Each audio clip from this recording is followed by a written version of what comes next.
Still painting this guy. But for stop motion, he's pretty cool because he's easy. I gotta get the black on this side here, and I'm probably gonna make all of them a little bit more white. Anyway, besides the point. Stop motion, spiders are pretty cool. 8 legs, they stand nicely. Things on 2 legs, like, the alien I'm making here. Boom. So, you got all different kinds of tie downs you can use, but if you've watched a bunch of, newer stop motion videos, kids are using Legos, and it's amazing. Adults are using Legos too.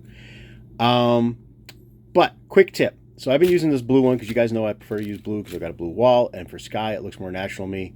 Plus, a lot of my monsters tend to be green. Like even this guy with his rotted skin and stuff in here, there's a green base to all that. But so I did the magnets with the Robo guy, but I want something that I don't always need to steal my wife's steel cookie sheet for. So I went to Dollar Tree and grabbed some blue blocks and this blue standee. Also, their green is not a great chroma key green, so the blue's working better for that. And I hot glue them to the feet. And I hot glued the magnets because they peel off nice and easily after a while. And so I can use them on other guys. But some things I learned with the Legos. Hot glue, sorry, not the Legos, the fake Legos. Hot glue will stick to the foot less hard, with less adhesive strength, then the block actually sticks to the board. So if you try to pull your model up this way, you're going to pull them off the block. So you're going to want to move it by the block. And the more bending you do and stuff. Now, the advantage to the blocks over the magnet, he can stand on 1 foot. So we can bend this leg up, right? Whereas with the magnets, those little diode magnets are so strong. If you bend it up, it'll smack back down.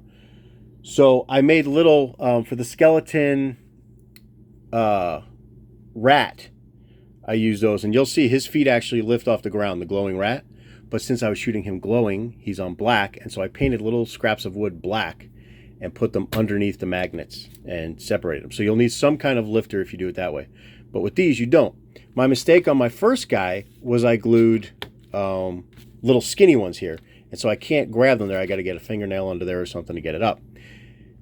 I say it's a mistake. It's not a huge problem because, if it pops off, then I could just put one of these on. Like I said, I got a bunch of these blocks for $1.25. This was $1.25 plus tax, whatever. If you watch the Graveyard Awakening down below, that was done with this block system. So it works pretty well. But, like I said, I would go with thicker blocks like I did this time. With these guys, it also, wear a glove because you're going to want to hold that foot down.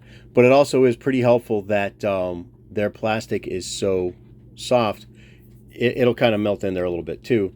But sanding the feet for the magnets and for these helps a lot. So you want to, these guys are real glossy, and getting paint and stuff to stick to them, like the robot skeleton. Some of his paint's starting to wear off because of all the handling. So you want to sand these guys out because that glossy finish is going to keep stuff from sticking.